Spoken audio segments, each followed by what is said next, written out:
Hi, welcome to YOYO TV. తెలంగాణలో మళ్ళీ వలసలు ఊపందుకున్నాయి. అయితే ఈసారి బీజేపీ వంతు వచ్చేసింది. ఇప్పటి వరకు రాష్ట్రంలో ప్రత్యామ్నాయం తామే అంటూ రాష్ట్రంలో అధికారంలోకి వచ్చేది మేమే, తెలంగాణ ప్రజలు బీజేపీ వైపే ఉన్నారంటూ బీజేపీ నేతలు ప్రకటనలు ఇస్తున్నారు.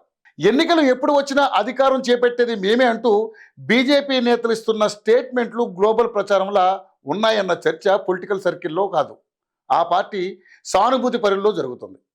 అందుకు గత అసెంబ్లీ ఎన్నికల ఫలితాలే నిదర్శనమన్న అభిప్రాయాలు వ్యక్తమవుతున్నాయి. మిషన్ 90 లక్ష్యంగా బీసీసీఎం నినాదంతో అసెంబ్లీ ఎన్నికల బరిలో దిగిన బీజేపీ తెలంగాణలో 8 స్థానాలకు పరిమితం అయింది.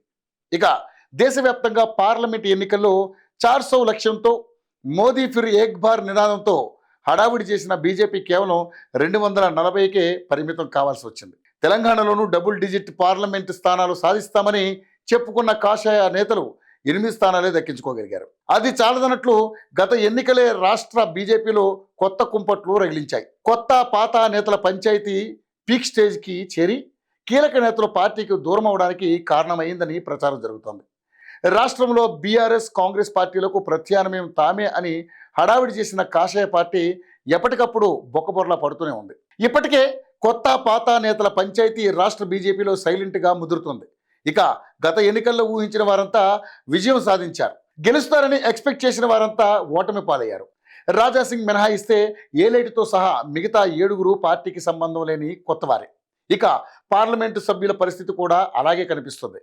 గెలిచిన 8 మంది ఎంపీల్లో 2 కేంద్ర మంత్రులుగా ఉన్న కిషన్ రెడ్డి, బండి సంజయ్లను మినహాయిస్తే అందరూ పార్టీకి కొత్తవారే. అలా గెలిచిన వారిని కూడా రాష్ట్ర నాయకత్వం నిలబెట్టుకుంటుందా లేదా అనే అంశం చర్చల్లో నలుగుతుంది. కొత్తగా పార్టీలోకి వచ్చిన వారితో రాష్ట్ర నాయకత్వం వ్యవహరిస్తున్న తీరే ఆ అనుమానాలకు తావిస్తుందంటున్నారు. కొంతమంది పాత నేతల వైఖరి కారణంగానే బీజేపీలో చేరిన కీలక నేతలంతా పార్టీకి దూరమయ్యారన్న అభిప్రాయం ఉంది. కనీసం ఇప్పటి వరకు ఫ్లోర్ లీడర్కు పార్టీ ఆఫీసులో ఛాంబర్ కేటాయించలేదు. ఎమ్మెల్యేలు, ఎంపీలు, రాష్ట్ర నాయకత్వం మధ్య సమన్వయం పూర్తిగా కొరవడింది. ఆ క్రమంలో కొత్త పాత నేతల పంచాయతీలతో నేతలతో పాటు కేడర్లో కూడా గందరగోళం నెలకొంటుంది. అసెంబ్లీలో ఫ్లోర్ లీడర్గా పార్టీలోకి కొత్తగా వచ్చిన ఏలేటిని ఎలా నియమిస్తారని పార్టీలోని పాత నేతలు ఇప్పటికీ సన్నాయి నొక్కులు నొక్కుతూనే ఉన్నారు. ఏలేటి కూడా అందరినీ సమన్వయం చేసుకోవడంలో విఫలమవుతుండడంతో 8 మంది ఎమ్మెల్యేలు 8 దిక్కులు అన్నట్లుగా వ్యవహారం నడుస్తోంది. అటు కొత్త పాత నేతల పంచాయతీ, ఇటు ఎంపీలు, ఎమ్మెల్యేలు వర్సెస్ రాష్ట్ర నాయకత్వం మధ్య గ్యాప్, ఇంకోవైపు అధ్యక్ష కుర్చీ పీకులాట వంటి తగాదాలు రాష్ట్ర బీజేపీని అధోగతి పాలు చేస్తున్నాయని పార్టీ వర్గాలు వాపోతున్నాయి.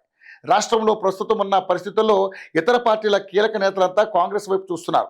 ఈ నేపథ్యంలో బీజేపీ నుంచి సైతం కీలక నేతలు పార్టీ వీడుతున్నారనే సంకేతాలు కూడా బలంగా ఉన్నాయి. అందుకే మోడీ అందరినీ పిలిపించి మాట్లాడారని ప్రచారం జరుగుతోంది. ఎవరిని చేసినా పార్టీ మారాలని ఒకసారి ఫిక్స్ అయిన వాళ్లను ఈ రోజు ఆపినా మరో నెల తర్వాత అయినా అదే ఆలోచన చేస్తారు. కానీ ఇక్కడ మరో విషయం ఏంటంటే మళ్ళీ పార్టీ మారే ఎమ్మెల్యేల పేర్లు మాత్రం ఇంకా బయటకు రాలేదు. కాంగ్రెస్ విజయోత్సవాల అనంతరం వారెవరన్నది బయటకు వచ్చే అవకాశం ఉందని కొంతమంది అంటున్నారు. చూడాలి మరి ఎంతమంది బీజేపీ ఎమ్మెల్యేలు పార్టీ మారుతారు.